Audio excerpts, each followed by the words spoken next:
Doctor Sreevarma ஆயுள் தரும் ஆயுர்வேதா அறுவை சிகிச்சையில்லா குணம் ஆயுள் கால நிவாரணம். Yesterday courier private limited. Domestic international cargo உங்கள் இல்லம் தேடி வந்து கொரியர் புக்கிங் டெலிவரி செய்து தரப்படும். தலைப்புச் செய்திகள். பெங்களூருவில் இன்று பல்வேறு திட்டங்களை தொடங்கி வைக்கிறார் பிரதமர் நரேந்திர மோடி. புதிய வந்தே பாரத் மெட்ரோ ரயில் சேவைகளை தொடங்கி வைத்து புதிய திட்டங்களுக்கும் அடிக்கல் நாட்டுகிறார்.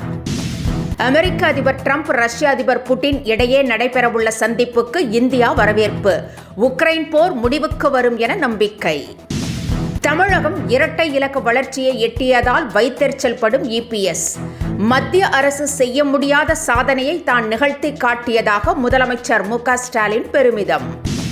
தேர்தல் வரை திமுக கூட்டணி கட்சிகள் இணைந்திருக்குமா என்பதே ஐயப்பாடாக உள்ளது என இபிஎஸ் தகவல். இன்னும் 8 மாதத்தில் என்ன நடக்கும் என தெரியாது என்றும் பேட்டி. கேப்டன் பிரபாகரன் படம் தனக்கு மிகப்பெரிய திருப்பு முனையாக அமைந்தது. வெற்றிக்காக 10 வருடங்கள் காத்திருந்தேன் என ரம்யா கிருஷ்ணன் நிகழ்ச்சி. இனி விரிவான செய்திகள். பெங்களூரு செல்லும் பிரதமர் நரேந்திர மோடி இன்று பல்வேறு திட்டங்களை தொடங்கி வைக்கிறார். அங்கு உருவாக்கப்பட்டுள்ள மஞ்சள் நிற பாதையில் டிரைவர் இல்லாத மெட்ரோ ரயில் சேவையை பிரதமர் தொடங்கி வைக்கிறார். மேலும் 3வது ரயில் தடத்திற்கும் அடிக்கல் நாட்டுகிறார். இதேபோல 3 புதிய வந்தே பாரத் ரயில் சேவைகளையும் பிரதமர் தொடங்கி வைக்கிறார். பிரதமரின் வருகையை ஒட்டி பெங்களூருவில் பலத்த பாதுகாப்பு ஏற்பாடுகள் செய்யப்பட்டுள்ளன. அமெரிக்க அதிபர் டிரம்ப் மற்றும் ரஷ்ய அதிபர் புட்டின் இடையே நடைபெறவுள்ள சந்திப்பை இந்தியா வரவேற்றுள்ளது. உக்ரைன் போர் உள்ளிட்ட விவகாரங்களில் அமெரிக்காவும் ரஷ்யாவுக்கும் இடையே உரசல் இருந்து வருகிறது. இந்நிலையில் அமெரிக்காவின் அலாஸ்காவில் புட்டினும் டிரம்பும் சந்தித்து பேச உள்ளதாக தகவல் வெளியாகியுள்ளது. இதனை வரவேற்றுள்ள இந்தியா இதன் மூலம் உக்ரைன் போர் முடிவுக்கு வரும் என்று நம்பிக்கை தெரிவித்திருக்கிறது. தமிழகத்தை இரட்டை இலக்க வளர்ச்சிக்கு கொண்டு வந்ததை இபிஎஸ்ஆல் பொறுத்துக் கொள்ள முடியவில்லை என முதலமைச்சர் மு.க. ஸ்டாலின் விமர்சித்திருக்கிறார்.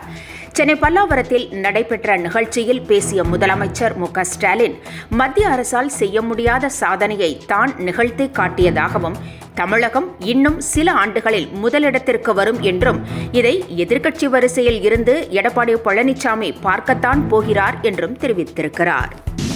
திமுக கூட்டணி இன்னும் 8 மாதங்கள் தாங்குமா என்ற சந்தேகம் இருப்பதாக இபிஎஸ் தெரிவித்திருக்கிறார். அதிமுக பலமான கூட்டணி அமைக்கும் என்றும் இன்னும் 8 மாதங்கள் இருப்பதால் அதுவரை திமுக கூட்டணி தாக்குப்பிடிக்குமா என்ற நிலையில் இருப்பதாகவும் இபிஎஸ் கூறினார். தற்போது வரை எந்த கட்சியுடனும் கூட்டணி வைக்கவில்லை என பிரேமலதா தெரிவித்துள்ளார். தேர்தல் பிரச்சாரம் மேற்கொண்டுள்ள அவர் கூட்டணி குறித்து தேர்தல் நேரத்தில் பார்த்துக் கொள்ளலாம் என்று கூறியிருக்கிறார். மாநிலங்களவை சீட் கொடுக்காததால் அதிமுக மீது பிரேமலதா கடும் அதிருப்தியில் இருந்தார். எனவே திமுக கூட்டணிக்கு அவர் செல்ல உள்ளதாக தகவல் வெளியானது. அதேவேளையில் அதிமுக முன்னாள் அமைச்சர் கே.சி. வீரமணி பிரேமலதாவை சந்தித்தது பரபரப்பாக பேசப்பட்டது. இந்நிலையில் இதுவரை யாருடனும் கூட்டணி வைக்கவில்லை என பிரேமலதா கூறியுள்ளார். தேர்தல் ஆணையம் தனக்கு எழுதியுள்ள கடிதத்தில் மாம்பழ சின்னத்தை ஒதுக்கியுள்ளதாக அன்புமணி கூறியிருப்பது பரபரப்பை ஏற்படுத்தியுள்ளது. மாமல்லபுரத்தில் அன்புமணி தலைமையில் நேற்று பொதுக்குழு கூட்டம் நடைபெற்றது. இதில் பேசிய அன்புமணி தேர்தல் ஆணையம் அனுமதி அளித்திருப்பதால் தமிழகம் மற்றும் புதுச்சேரியில் மாம்பழ சின்னத்தில் போட்டியிடலாம் என்று உறுதிபட தெரிவித்தார். ராமதாஸிடம் பலமுறை பேசிவிட்டதாகவும் அவருடன் இருக்கும் பூசாரிகளின் பேச்சை கேட்டு ராமதாஸ் மாற்றி பேசுவதாகவும் விமர்சித்தார். எம்ஜிஆர் மற்றும் ஜெயலலிதா மீது தான் மிகுந்த மரியாதை வைத்துள்ளதாக திருமாவளவன் தெரிவித்துள்ளார்.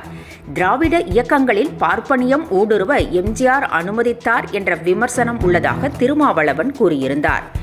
இதற்கு எதிர்ப்பு எழுந்துள்ள நிலையில் அந்த தலைவர்கள் மீது மரியாதை வைத்திருப்பதாக கூறிய திருமாவளவன் அதேவேளையில் கருணாநிதி எதிர்ப்பு அரசியல்தான் தமிழகத்தில் மையப்புள்ளியாக இருக்கிறது என்றும் கூறினார். தமிழ்நாட்டில் தமிழர்களால் வாக்கு செலுத்தி தேர்ந்தெடுக்கப்பட்ட அரசுதான் உள்ளது என்றும் இதில் எங்கிருந்து திராவிட மாடல் ஆட்சி வந்ததென்றும் சீமான் கேள்வி எழுப்பியுள்ளார். திமுகவிடமிருந்து பொது தொகுதியை கேட்டு பெற திருமாவளவன் என்ன பாடுபடுகிறார் என்றும் பொதுக்குளத்தில் எல்லாம் குளிக்கக்கூடாது என்பது போலத்தான் பொது தொகுதிக்கு நீங்கள் ஆசைப்படக்கூடாது என்று கூறுவது இருக்கிறது என்றும் சீமான் விமர்சித்திருக்கிறார். கேப்டன் பிரபாகரன் படம் கொடுத்த வெற்றியால் தனக்கு கிடைத்த புகழ் அதிகம் என நடிகை ரம்யா கிருஷ்ணன் தெரிவித்திருக்கிறார். இந்த மாதிரி வெற்றி கிடைக்க 10 ஆண்டுகள் காத்திருந்ததாகவும் படையப்பா படத்தில் அப்படிப்பட்ட வெற்றி கிடைத்ததாகவும் அவர் கூறியுள்ளார். ஆட்டமா தேரோட்டமா காலத்தால் அழியாத பாடல் என்றும் அப்பாடல் மூலம் தனக்கு ஏராளமான ரசிகர்கள் கிடைத்ததாகவும் ரம்யா கிருஷ்ணன் கூறியிருக்கிறார்.